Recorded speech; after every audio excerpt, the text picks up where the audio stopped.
सुबह जैसे ही उठा, पहले मोबाइल में मैंने एक चीज देखी जो कि मेरे को बहुत ज्यादा खुश करने वाली या फिर एक्साइटेड करने वाली थी। The news was that India ban 59 application including TikTok. ये न्यूज मेरे लिए काफी एक्साइटेड करने वाली चीजें थी और मैं उठा, दौड़ा, फ्रेश हुआ। फ्रेश होने के बाद जस्ट छत पे आ गया आपसे बात करने के लिए। एप्लीकेशन बहुत सारे बैन किए जाते हैं ताकि ज़्यादातर डेटा का जो है गलत यूज़ ना किया जा सके एप्लीकेशन फाउंडर के द्वारा या फिर उनके जो हैंडल करने वाले लोग होते हैं। इंडियन गवर्नमेंट ऐसा विटनेस किया था कि जो चाइनीज़ एप्लीकेशंस हैं उनमें बहुत सारे डेटा जो हैं लीक हो रही है। तो इसके बारे में बहुत सारी अभी आपसे बातें करनी है। But before we begin, this is Ramakant and welcome in tube my mate YouTube channel. अभी हम अपने गांव में हैं और गांव में रहने के बाद भी हम अपने छत पे हैं। यार मतलब गांव में रहने के बाद छत से बात करना ये कौन सा चीज हुआ भाई। जब हम गांव में हैं तो हम ग्रीन प्लेस में जाकर के बातें करेंगे, एक दूसरे को और ज्यादा हम कनेक्ट कर पाएंगे। तो चलिए चलते हैं हम अपने ग्रीन प्लेस की ओर और आपसे बातें होंगी अभी टिकटॉक और 59 एप्लीकेशंस के बारे में।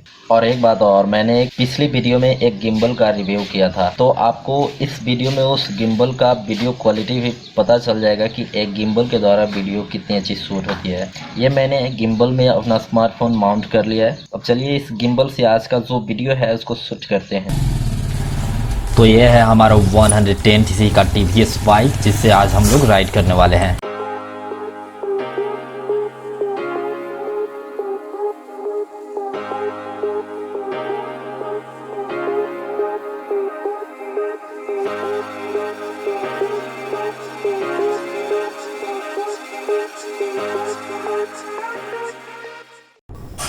ये जो प्लेस है, ये जो पुल है, हमारा सबसे फेवरेट प्लेस है जब मैं अपने गांव में होता हूँ।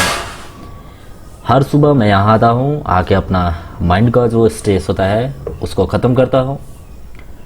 और यहाँ पे एक छोटा सा मार्केट लगता है हमारे गांव में जहाँ सब्जियाँ वगैरह बिकती है। बहुत सुंदर सा है। यहाँ मवेशियाँ भी बेचे जाते हैं। बहुत दूर दूर से लोग यहाँ परचेज करने के लिए आते हैं। और सबसे अच्छी बात यह है कि हम सुबह सुबह इधर वॉकिंग करने के लिए आते हैं। करीब 1-2 किलोमीटर रास्ता इतना अच्छा है कि हम बहुत अच्छे से वॉकिंग कर लेते हैं। रास्ता सुबह खाली रहता है क्योंकि हम छोटे से गांव में हैं। और हमारा ये जो सड़क है आगे करीब 1-2 किलोमीटर और जाता है तो एक छोटा सा और हॉल्ट होता है जहाँ पे हम कुछ चीज़ें खरीदने के लिए या फिर शॉपिंग करने के लिए जाते हैं। और अब हम मुड़ते हैं छोटी सी फील्ड जहां मैं सुबह योगा किया करता हूं। ये वही फील्ड है जहां मैं योगा करता हूं। मैं फिर कभी आपको ये चीज़ दिखाऊंगा। अभी फ़िलहाल यहाँ बच्चे क्रिकेट खेलते हुए नज़र आ रहे हैं। और सबसे सुंदर चीज़ जो अभी देखने को मिल रही है आपको, ये देखिए, गाय चरते हुए नज़र आ रहे हैं। कितना सुंदर सा नज़ारा है। बचपन ये काम मैं ऑलरेडी कर चुका हूँ। आप में से कितनों ने ये काम किया है कमेंट करके मुझे बता सकते हैं। ये छोटा सा कॉलेज गांव में जो बन रहा है, कार्य प्रगति पर है अभी। और इसके बाद मैं कुछ और बात आपसे करता हूँ।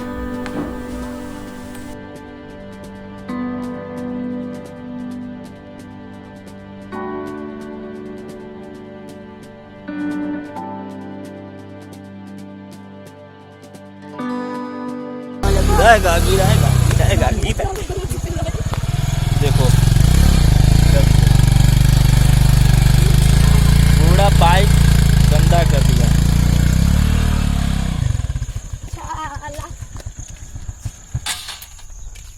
पूरा बाइक गंदा कर दिया तू। अभी हम छोटा सा ग्रीन एरिया है यहाँ पे आए और चलते चलते कुछ चीज़ों के बारे में मैं आपसे बात करना चाहूँगा। जैसे अभी हम ग्रीन प्लेस के बारे में बात नहीं कर रहे हैं। अभी हम चाइनीज ऐप्स के बारे में बात कर रहे हैं जो कि बाइकआउट कर दिया है इंडिया ने। बाइकआउट करने के पीछे बहुत सारे रीजंस थे।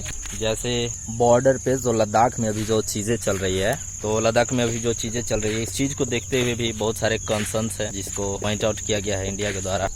और हमें भी चाइना के जो भी सामान होते हैं उसको बाइकआउट करना चाहिए। हाँ, हम ये जान रहे हैं कि कम्प्लीटली हम चाइनीज को बाइकआउट नहीं कर सकते क्योंकि चाइना का जो मार्केट होता है किसी भी कंट्री में जाइए इतना ज़्यादा ओवरलैप करता है कि आप उसके सामान से अपनी चीज़ों को कंपेयर ही नहीं कर सकते। उस चीज़ को लेकर के हम क्या सीख सकते हैं? चाइना का जो अभी टेक्निकल डेवलपमेंट है, आप अगर उसको देख लें तो वो एक इतना ज़्यादा मेजर लेवल पे है कि आप उसको पीछे छोड़ ही नहीं सकते। वर्ल्ड लेवल पे बहुत ऊपर है चाइना। हम जैसे बात कर रहे हैं मार्केट में जान डालने का, कि चाइना की जो चीज़ें होती है जहाँ भी जाती है मार्केट में जान डाल देती है, तो हमें उस लेवल पे अपना जो टेक्निकल चीज़ें हैं, अपना जो साइंस है, हम लोगों को उस लेवल पे ले करके जाना होगा ताकि हम उन चीज़ों को अच्छे से टैकल कर सकें। और टैकल करने का बस एक ही उपाय है हमारे पास कि हम उसके सामानों से अपने सामानों को कंपेयर करा पाएँ। मार्केट में मोनोपोली होने से भी प्रॉब्लम्स है। जब चाइना की चीज़ें इंडिया में आती है तो इंडियन मोनोपोली मार्केट को पूरी तरह से धराशायी कर देती है और इतनी ज़्यादा चीज़ें होती है कि आप सोच नहीं सकते कि इसमें से कौन सी चीज़ें ले। ऐसी ऐसी चीज़ें आती है कि आपको कंफ्यूज कर देती है कि हम ये ले। लेकिन अगर आप तो इंडियन टेक्नोलॉजिकल जो भी डिपार्टमेंट है, जो भी कंपनीज़ हैं, उनको अपनी चीज़ों को इस लेवल पे लेके जाना होगा। जैसे अब स्मार्टफोन को ले लो, मुझे नहीं लगता कि इंडिया में कोई ऐसा स्मार्टफोन कंपनी है जो कि चाइनीज चीज़ों को टैकल कर सकती है। चाइनीज के कंपेयर में अपने जो स्मार्टफोन होती है या फिर जो भी टेक्निकल चीज़ें होती है उसको बना के और उस प्राइस रेट में मैन्युफैक्चर करके दे सकती है। ये चीज़ें आम लेवल पे नहीं होगा, इसको बहुत स्टैंडर्ड लेवल पे लेके जाना होगा। और ये चीज़ें कुछ समय में आप सोचेंगे कि हम 1 साल या फिर 2 साल में इसको टैकल कर ले, तो ये चीज़ पॉसिबल नहीं है। इसको आपको बहुत समय देना होगा इसके लिए। चाइना ने दशकों बहुत ज़्यादा मेहनत किया है इस चीज़ पे पहुँचने के लिए, यहाँ तक पहुँचने। आप जानते हैं चाइना हमारे बाद फ्रीडम हुआ, लेकिन फिर भी उसने बहुत ऊपर लेवल पे काम किया है, हमेशा कंपटीशन लेवल पे काम किया है कि हमें वर्ल्ड को टैकल करना है। चाइना हमेशा वर्ल्ड को लीड करना चाहता है। वहाँ पहुँचने के लिए हमें भी बहुत ज्यादा मेहनत करना होगा। और सबसे पहले हमारा एजुकेशनल डिपार्टमेंट जो है एकदम ठप पड़ा हुआ है। उसके लिए हमें बेसिक लेवल पे चीजों को सुधारनी होगी। हमें समझना होगा कि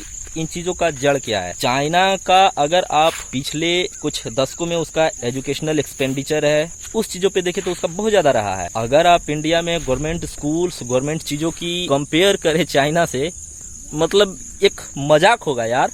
मैंने ब्लॉग्स देखा था एक भाई साहब का नवंकुर, उन्होंने दक्षिण कोरिया में जो स्कूल्स होती हैं उनको दिखाया था अपने ब्लॉग्स में। तो उन स्कूल से आप इंडियन गवर्नमेंट स्कूल को कंपेयर करके देखिएगा। उसके कंपेयर में मुझे लगता है कि अभी दिल्ली उस लेवल पे काम कर रही है एजुकेशन के मामले में, अदरवाइज कोई नहीं है। मेजर पॉइंट यही है कि आपको बेसिक चीजों पे सुधारना होगा। बेसिक कम्युनिटीज जो लोगों की होती है उस पे काम करना होगा, ना कि आपके केवल सोचने से कि हम चाइना की चीजों को बाइकआउट कर दे। हमारे गवर्नमेंट को भी ये चीजें सोचनी होगी कि हमें बेसिक कम्युनिटीज को सही करना होगा ताकि हम चीजों को ऊपर लेके जाएं। अब फिर से एक बात और, चाइना का जो पॉलिटिकल एजेंडा रहा है और इंडिया का जो पॉलिटिकल एजेंडा रहा है, इन दो चीजों की जब हम बात करें तो इनमें बहुत सारी डिफरेंस है। निरंकुशवाद, हिटलर वाली चीजें वो नहीं है, लेकिन अंदर अंदर से वो चीजें चलती है। जैसे आप अपनी कुछ प्रतिक्रियाएं देना चाहते हैं तो आपको किसी गवर्नमेंट ऑफिशियल पे अगर कुछ भी प्रतिक्रिया देना चाहते हैं, गवर्नमेंट के विरुद्ध चीजें हैं, तो शायद उसको बाहर ना आने दिया जाए, सोशल मीडिया पे ना आने दिया जाए। इस तरह की रोकने की बहुत सारी चीजें होती है। आप इंडिया में जो 59 एप्लीकेशन चल रहे थे, अगर आप चाइना में जाओ तो इनमें से कोई भी एप्लीकेशन चाइना में यूज नहीं किए जाते हैं। आप खुद सोच सकते हैं, कोई मैन्युफैक्चर कर रहा है, कोई बना रहा है एप्लीकेशन दूसरे कंट्री के लिए और खुद अपने यहाँ उन चीज़ों को यूज नहीं करने दे रहा है।